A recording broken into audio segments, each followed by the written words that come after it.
Hello दोस्तों, नमस्कार। आज सब लोग कैसे होंगे? बहुत अच्छे होंगे और सब लोग पढ़ाई में व्यस्त होंगे। आज हम लोग पढ़ेंगे अध्याय 5 का भाग 12। इससे पहले हम लोग भाग 11 पढ़ चुके हैं, जिसमें हम लोगों ने पढ़ा था उत्परिवर्तन के बारे में। उत्परिवर्तन के बारे में हम लोग जाना था कि उत्परिवर्तन कितने प्रकार का होता है, उसके बारे में हम लोग पढ़े थे। आज हम लोग पढ़ेंगे अध्याय 5 का भाग 12, जिसमें हम लोग जानेंगे वंशावली विश्लेषण। क्या जानेंगे? वंशावली विश्लेषण। वंशावली विश्लेषण क्या है? वंशावली विश्लेषण मतलब पेडिग्री एनालिसिस। इसको मतलब कि कई कर सकते हैं, किसमें दिखा है कि कई पीढ़ियों तक जारी लक्षणों के विश्लेषण को वंशावली विश्लेषण कहते हैं। कई पीढ़ियों तक जारी यानी 2 से 3 पीढ़ियों तक किसी रोग का कर सकते हैं अध्ययन करना ही कहलाता है क्या? वंशावली विश्लेषण। इसमें क्या किया जाता है? इसका उपयोग जो है विशेष लक्षणों का पता लगाने में किया जाता है कि जो रोग 2 से 3 पीढ़ी में थे और कैसे कर सकते उनकी संतानों में आए, उसका पता लगाने में किया जाता है। और इसमें क्या कि अपसामान्यता अर्थात रोगों का पता लगाने में, जैसे कि जो आनुवंशिक रोग है वो कैसे पीढ़ियों में पहुंचे, यानी जैसे हीमोफीलिया और थैलेसीमिया। और इसमें कि आने वाली संतानों में रोग जो लक्षणों की संभावना है उसका पता लगाएंगे। यानी कुल मिला के कह सकते हैं कि इसके द्वारा एक वंश वृक्ष बनता है, उसके माध्यम से कि कई पीढ़ियों का अध्ययन किया जाता है, 2 से 3 पीढ़ियों का अध्ययन किया जाता है कि उनकी संतानों में कैसे रोग आए। तो ये कहलाता है क्या? वंशावली विश्लेषण। इसमें वंशावली विश्लेषण में कुछ प्रयुक्त चिन्ह होते हैं, उनके द्वारा कर सकते हैं कि एक चिन्ह के द्वारा हम लोग उसको प्रदर्शित करते हैं। जैसे इसमें जो मेल होता है, मेल को चौकोर खाने से प्रदर्शित करते हैं। जो फीमेल होता है उसे गोल खानों से प्रदर्शित करते हैं। और जो कर सकते हैं कि जो खटकोणाकार होता है उसमें लिंग का उल्लेख अभी तक नहीं है। और अगर रोगी है, जो क्या है रोगी व्यक्ति है या कह सकते हैं प्रभावित व्यक्ति है, उनको कलर से डिनोट किया जाता है। और जो मेल और फीमेल के बीच जो मैथुन क्रिया यानी मैटिंग या जनन क्रिया कराई जाती है, उसमें ऐसे चिन्हों को दिखाया जाता है। उनके बीच क्या होती है? एक लाइनिंग होती है। और अगर डबल लाइनिंग है मेल और फीमेल के बीच, तो आपसी रिश्तेदारों के बीच कर सकते हैं मैथुन क्रिया कराई जाती है। और इसमें जैसे अब जो कर सकते हैं मेल और फीमेल है, उनकी जो संतानें होती है उनको कर सकते हैं नीचे दिखाया जाता है। तो उसे कह सकते हैं, यानी जो संतान क्या जनक ऊपर होते हैं और संतान क्या होती है? नीचे होती है। यानी ये क्या है? मेल क्या है? मेल है। और ये क्या है? फीमेल। इनकी क्या है? ये संतानें हैं। क्या है? संतानें।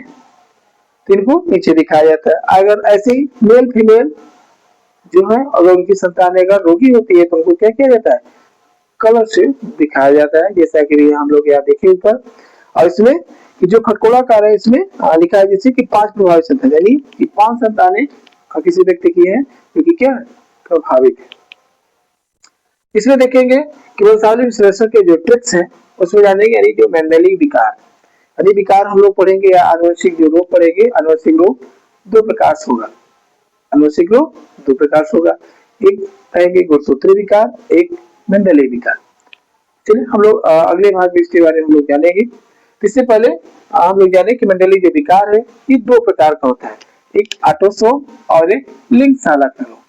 यानी ऑटोसोम करना मतलब कि जो जैसे मानव में आप जानते हैं कितने होते हैं? 46 गुणसूत्र होते हैं। 46 गुणसूत्र, 46 गुणसूत्र होते हैं। ये जोड़े में 23 होते हैं, 23 जोड़े। इसमें से 22 जोड़े आप जानते हैं क्या होते हैं? समान होते हैं। यानी 22 जोड़े जो गुणसूत्र होते हैं वो समजात होते हैं। क्या होते हैं?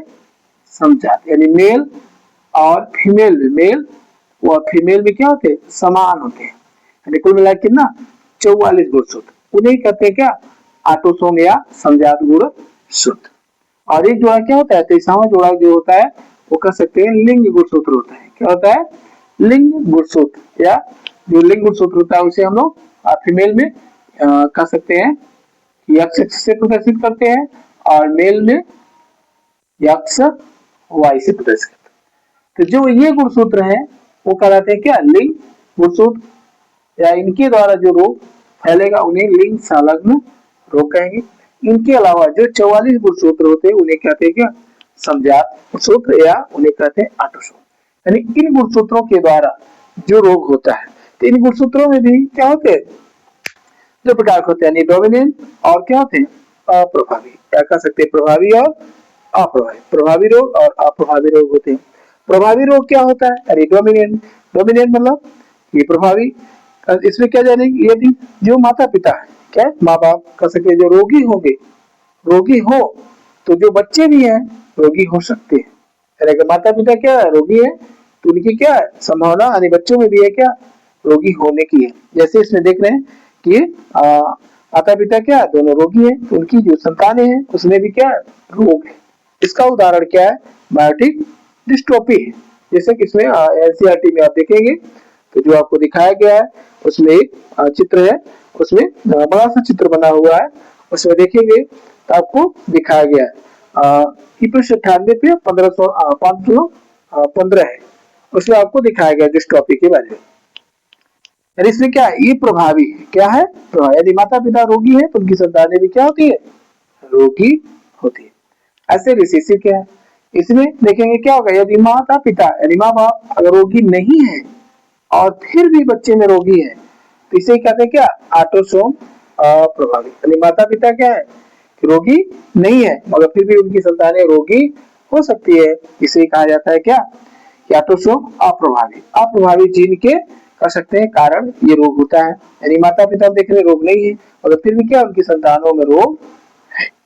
इसका उदाहरण क्या है, सिकल सेल एनीमिया। इसमें भी देखिएगा आप 5 उसमें दिखाया गया है कि 5.15 जो चित्र है एनसीईआरटी का,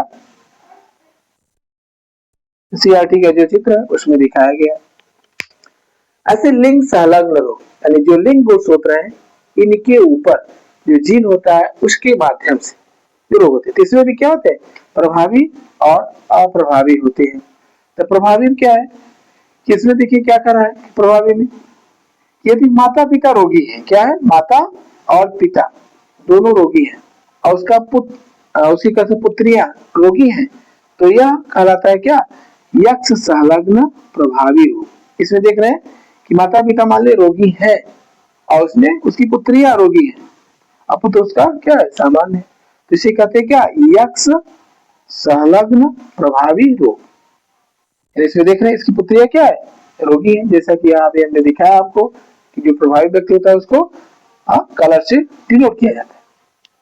अप्रभावी क्या है, यदि पुरुष क्या है इसमें कह रहा है रोगी है या उसके पुत्र एवं पुत्रियां क्या है, रोगी नहीं है। यानी पुरुष क्या है, रोगी है और उसके पुत्र पुत्रियां रोगी नहीं है। यानी पुरुष क्या है, रोगी है लेकिन पुत्र पुत्रियां रोगी नहीं है, लेकिन उसकी पुत्री में यानी उसकी अगली तीसरी संतान जो पीढ़ी तीसरी पीढ़ी कर सकते हैं वही करा है, लेकिन पुत्री उत्पन्न पुत्र रोगी है। यानी जो पुत्री है अगर उसका जो पुत्र उत्पन्न होगा वो क्या हो जाएगा, रोगी है, तो इसे कहेंगे क्या, यक्ष संलग्न अप्रभावी। इसका उदाहरण क्या है, हीमोफीलिया।